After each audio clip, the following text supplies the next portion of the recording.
saaka ay bisha 4 bisha July waxa aanu kormeer shaqo ku tagnay laamiga weyn oo wadnaha magaalada Garowe tiimam kala duwan oo hogaaminayo maayarka degmada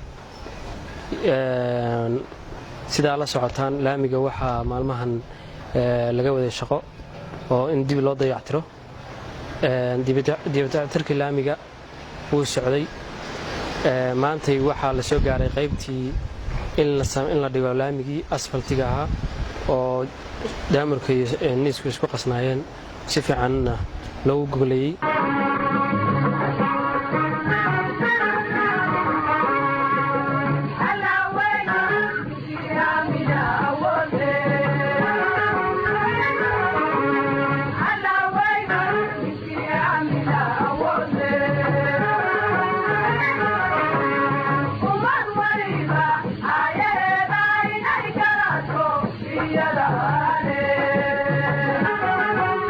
waxaan u baaqayaa dhammaan bulshada reer Garowe inay aad uga shaqeeyaan